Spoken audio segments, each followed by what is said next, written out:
I just hit my head on my own room door. So now I have to self-medicate. Cheers. Welcome back, everybody, to me talking about how I am destroying myself. No, this is obviously Weekly Navel-Gazing, where we talk about all the books I read last week and all the books I plan to read this week and all the videos I didn't do last week and all the videos I may be recording this week and some other stuff that kind of happens, hopefully. We will see. So, let's get started, shall we? And talk about books that I read last week. And I did, in fact, read some of them, which is, good. So, what did I read? I did finish The Siege of Burning Grass, which I think I already said I had done when I recorded the video last week.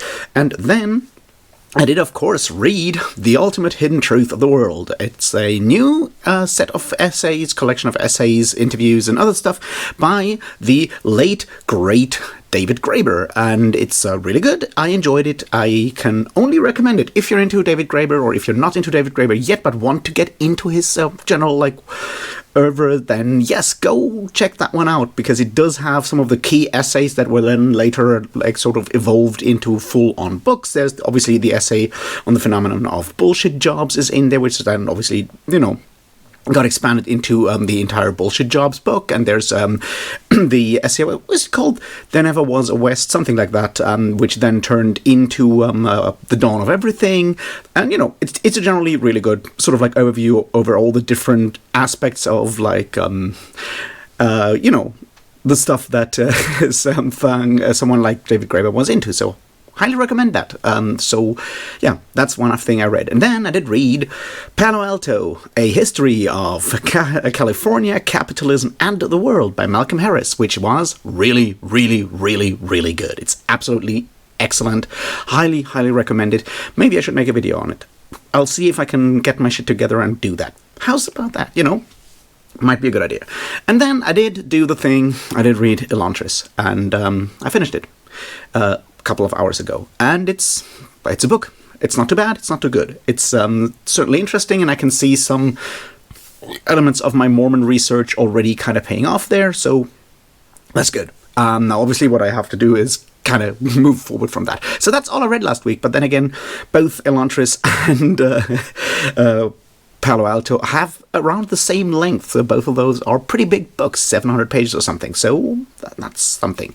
Now there's one quick request: if anyone out there watching this has both the original first edition, or an early edition of Elantris, and the 10th anniversary edition, I would be very interested in hearing about the differences between the two, because I have a question about two specific additional bits that are at the end of the 10th anniversary edition, which I have, and I want to know if they are in the original. Those being, of course, the quick sort of appendix kind of thing, which is an in-world explanation of how the magic works, possibly works. It's called Brion something. Words are bad. Also, way too many fantasy terms in that book. Anyway, how the magic works, it's right after the epilogue, and then there's obviously the sort of post-credits scene with Hoyd happening at the absolute end, the final sort of after even Sanderson's afterward and everything is happening there. The question is that one, and is that inward explanation, in-world explanation for how magic works, are those part of the original already, or were they added during the 10th anniversary edition? Just, if you have both, let me know. I'd be very interested in that. Anyway, moving on to what am I planning to read this week, because, I'm done with books. And I have apparently finished my Goodreads reading challenge goal for this year with Elantris. Now, there's something. Let's move on. What do I plan to read this week? Well, I do plan to read The Sunken Land Begins to Rise Again by M. John Harrison, which I will read next. I'm very much very interested in it. It sounds like something I might enjoy. It will probably, hopefully, also sort of fit into that larger idea I've recently sort of started thinking about, which is post-Brexit British fiction. I would argue that in a way The Great When by Alan Moore kind of fits into that, and I would also argue that Gog Magog and Ludluda by Steve Noon and the other way around, Jeff Noon and Steve Beard also kind of fits into that. So I'm very excited to read The Sunken Land Begins to Rise Again.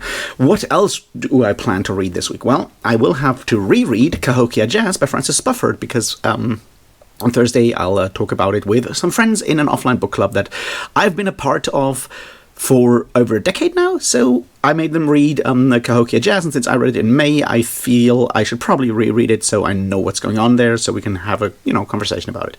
Maybe I'll make a video about it as well, because it's a good book. So that's something here. What else am I planning to read? I don't know. I am not going to start Mistborn just yet, because while it would be the next part of the Cosmere reading that I plan to do, I need to first make videos about it, about Elantris. So with that being said, let's talk about said videos. It's very simple. I only made one, which was about the Siege of Burning Grass, which I really loved, and which has gotten so much attention, so many views, and so many comments. Like, seriously, thanks for the one comment. It's the usual issue of the books that I've recently been talking about seem not necessarily to be the ones that people on BookTube are interested in, so I guess that's something I have to live with. That's the video I made. I wanted to make another one, but then I got sidetracked by other stuff for all kinds of reasons. I did, of course, do morning writing and breakfast writing and productivity sprints throughout the entire week, except for Friday. I also didn't do one this morning because of technical issues. We'll talk about that in a bit. So that's the videos I made last week. Let's talk about videos I plan to make this week.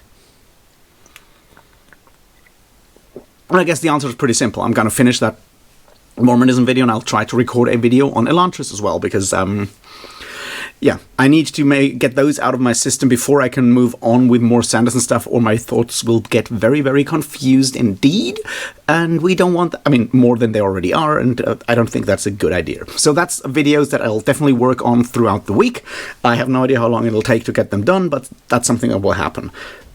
The other part is, of course, maybe a video on Palo Alto by Malcolm Harris. If you want me to tackle the next nonfiction book, let me know in the comments.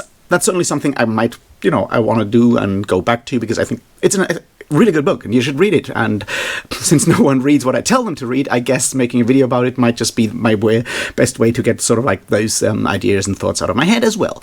Maybe I'll make a video on The Sunken Land Begins to Rise Again if, I enjoy it, which I'll probably know by tomorrow. It's not that long of a book. And maybe I'll make a video on Cahokia Jazz by Francis Spufford, because that's a really good book and I already know that. As I said, I thought I'll, do a couple of videos on different alternate history novels. That's something I said back in May, and then I didn't for all kinds of reasons. So maybe I'll just have to go and talk about Cahokia Jazz in without referencing all the other stuff that I think is sort of like where it's tied to. But, we'll see. So maybe a video on Cahokia Jazz. Let me know if you're interested in those books at all, because, as I said, it seems no one's really interested in the kind of books that I've recently been talking about, except, of course, for Fury of the Gods and the other one, what's it called? Wild Faith, which is interesting. So that's something. So that's the video plans for this week. I don't think I'll be doing the live stream already on, the monthly live stream on this Saturday. I think it should happen the week after if I'm good with, calendars and shit, which I'm normally not. So there's that. That's video plans. Let's continue and talk about those live streams and stuff, because I think that's, the first bit I wanted to talk about in some more detail, because maybe there's something to learn there. So yeah, I've been doing these breakfast sprints. They have been helping me a lot. I really enjoyed that. I really enjoy them. I like hanging out with the same a few people, of course, because it's an odd time. I get that. They help me kind of figuring out how to get sort of through a lot of stuff that I need to do. Being productive, at least somewhat productive, is a good feeling, right? So I'm doing that. I'm also, they have helped me slowly, very, very slowly, keeping on at this whole writing thing, where I still don't know where it's going to end up, but it's something I really enjoyed. Unfortunately, I still have to figure out how to get the technology thing set up again and return to streaming, because I don't want to pay $35 to fucking StreamYard. I don't think they deserve that because of their service, because of the way they present themselves, which is, mostly marketing themselves towards people who are already working in an MLM is how I would describe them. A very grifty, sort of scammy kind of atmosphere with StreamYards, which I don't necessarily approve of. I mean, in fact, I fucking hate it. So I was looking at alternatives to doing that. And this is where stuff gets difficult. And that is, of course, because technology is not necessarily, at least streaming technology, is not necessarily made for people like me. Because streaming is not necessarily something that a lot of blind people are supposed to do, or maybe expected to do. I don't know how to imagine to do. So that's one big problem there. Obviously, that's on the one hand where StreamYard works really well, not because StreamYard is trying to be accessible to people with disabilities, but because their target audience is, as I said, older people who are trapped in MLMs and shit like that.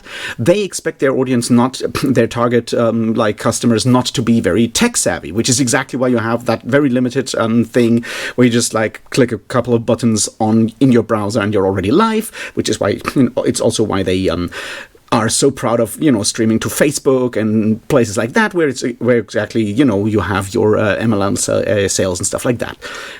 I'm just lucky that having such a simplistic sort of interface makes it easier for me to navigate that with a screen reader as well. It's not accessibility towards people like me, it's accessibility towards marks that they can scam, basically, that allows me to use it. But other software doesn't necessarily have that. I would love to use OBS. I've in fact started looking at it. I've installed it. I'm trying to set it up, but it's not necessarily something I can do easily, right? Because if you set up a scene in OBS, you have to place your resources in that screen on your canvas, and you have to adjust them and so forth. And that's something you need a mouse for, and you need a screen for, and someone who can look at the screen, because once again, this is not made for blind people, so I'm suffering with that. It's really, really annoying. There are apparently ways of streaming right directly from YouTube as well. I've looked at I've looked at Restream, which is another sort of platform somewhat similar to StreamYard, but less scammy and a bit more I guess professional in a lot of ways. But I've encountered some weird problem there as well, which means I get the only error message I get is something went wrong, try again, which is incredibly helpful if you want to figure out what to do and how to solve that problem, because it could be something with YouTube and them having an issue. It could be something me fucking up something in the settings. I don't know, because they don't tell me. And YouTube, as I said, also has direct streaming, and yeah, that's where stuff gets difficult, because YouTube is currently not necessarily working well with my screen reader and my browser. And that's something that I'll probably also have to deal with if I use OBS, although I think I can start streams directly from OBS and not from the YouTube interface, because YouTube's interface currently is not working really well. I've mentioned that before. I can't actually currently write comments or respond to comments on YouTube from my browser. I can do it from my phone, not from my browser.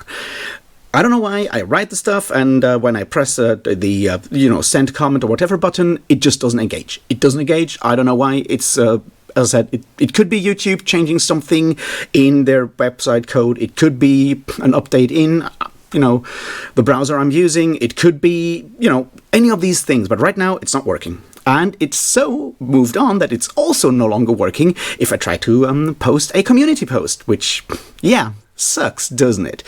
And this is highly frustrating, and I've encountered some issues with that as well when I was, playing around, searching around in the YouTube streaming sort of backend on the website yesterday in the YouTube studio, with buttons not actually engaging when I try to and so forth, which is really frustrating. And the insanely frustrating part with this is not so much that it doesn't work right now, it's I don't know what it is, and there's nothing I can do. Maybe they'll do something in their backend and it suddenly works in the code for their website. It'll work next week. I don't know. Maybe the next browser update will change something in how they display or engage those different elements on the website, and it'll work again. Maybe there'll be an update for my screen reader and it'll work again. I don't know. I can do nothing but wait, and that's insanely exhausting and frustrating because that's something that happens with technology constantly. I've spoken about how technology is important for accessibility for people with disability. The problem is that not necessarily the technology is not necessarily made with accessibility in mind. It's not exactly a high priority for most concerns. So what happens is something gets fixed, we get a taste of actual agency on the internet, and then it breaks, and then we have to wait until it kind of gets fixed again, and then it works for a moment, and then it breaks again. And it's a never-ending cycle of stuff changing, and in a lot of cases it's getting worse again because the way the internet is changing, the way web design is changing, is not necessarily helpful for people with any form of impaired sight. There's clearly, obviously, a move towards more and more image-based communication versus text-based communication, which you might understand is not necessarily really helpful for people for blind people and people with different forms of visual issues. So that's certainly fun, and it's highly frustrating. I can basically do nothing but try out different browsers, hope that at some point I'll find a combination between one browser and my screen reader that is currently working at this moment for this specific problem, probably throwing up some other problems until it doesn't, and then I'll have to play around with different browsers again to find the next combination that works well enough. And it's exhausting, and I'm trying to figure out what to do. I just don't know what to do there. So I will be back with these morning streams as soon as I figure out how to stream again. I'll be spending the rest of the day with that. I hope it'll be tomorrow. I really need to figure this out. I'll maybe set up some test streams later today. Hope they'll work. We will see. I'll let you know once they are back up, and I hope it'll be soon. It's just one of those things that is just costs a lot of energy, mental energy over time, just simply by being the kind of person I am and suffering, or not suffering, but having the kind of conditions that I have. And this is something that also kind of then impacts other parts of who I am and what I do, my mental health and all of that stuff, which is highly frustrating because obviously now that I spoke of that last week, right, it's that I am certainly at this point where I need to figure out what to do next and so forth. And right now it feels like there's this cycle of, not having, full control of YouTube or whatever, but it's also not having, it reflects sort of that feeling of lack of control, lack of purpose, whatever that I have in my larger life, right? I wake up in the morning, I start the streams, I do sprinting, I write some, I do some productivity stuff, I go to the gym, I work out, I go back home, and maybe I'll record a video, it'll get 20 views, I'll do the same thing next morning, I'll do it again and again and again, and the question is is that how the rest of my life will look? Is there something that will change? Is there something I can do to change stuff? And obviously there are, in the grander scheme of things, there are obviously lots of things I could change. Don't get me wrong. I just need to find one that works for me. But as soon as I have on that smaller scale of having, to deal with this fucking tech issue that is completely out of my control, this idea of, I just have to wait and keep repeating this and trying to comment every morning, see is it back on? Does it work again? That feeling of helplessness and just continues just going through the same cycle again and again and again with nothing ever changing, that kind of bleeds over into the larger idea of where we are and who I am and so forth. And I'm trying to not get ground down by that, but it's kind of hard. I'm not gonna lie, it's kind of really bad and kind of fucked up. And maybe getting out that Mormonism video this week will help. Maybe it'll make me feel like I have actually changed something. Or maybe I'm putting too much hope on it, and when it, gets the same amount of views that, say, the Arthurian video or the anti-Semitism video got, a couple of hundred views, maybe I'll just feel even more despondent because I'm putting too much hope on it and expecting it to do, really well or whatever. I don't know. It's that danger of having a lack of stability or something to fall back upon that kind of makes you pin your hopes on every single event, waiting for that to really change things. That is really, really dangerous because obviously if it doesn't pan out, you're fucked. All right, well, me in this case, but yeah, that's sort of where I am right now. I don't know what to do. I wish I did. But for now, I'll just keep doing the thing. I'll try to get the Mormonism video done so I can get it out of my mind. I'll try to get the Elantris video done as well so I get that one out of my mind. And then we can move on with and see where we are. I think that's sort of the main issue here. And as I said, I need to sort of get those two out of the way first, because otherwise I'll start confusing elements from Elantris with stuff like from Mistborn. So when I finally get to recording the Elantris video, if I already reread, say, the first 2 or 3 Mistborn books, stuff that happens there might just like seep into my evaluation and analysis and whatnot of the Elantris, and that is not going to work for me, is what I'm saying. So I better get shit done really quickly. We'll see. I hope it does. I hope I do. And maybe things will change. Maybe I'll be able to use YouTube again like I used to. And behind all of that is, of course, still ongoing the whole thing about those channel memberships. I need to get that thing sort of figured out. We will see. If you have views on any of these topics, there's comments down below. I'll try to respond to them from my phone, which takes much longer, but I'll do it definitely. And yeah, we'll see. I'm obviously always willing and very happy to hear from all of you, so please let me know what you think about all of this: channel memberships, videos, technology, the world in general. Tell me what you read last week, tell me what you plan to read this week. All of these things are of insane interest to me, so please tell me about it. Engagement is important, or so I've been told, but I honestly care, so don't worry. And yeah, I don't know, like, subscribe, join the Patreon if you feel like it, talk to me somewhere else if you feel like it, and yeah, I'll do something, and hopefully I'll see you for like sprints tomorrow, some of you for sprints tomorrow, or maybe not, who knows. But yeah, have a good week, y'all, and see you around. Cheers.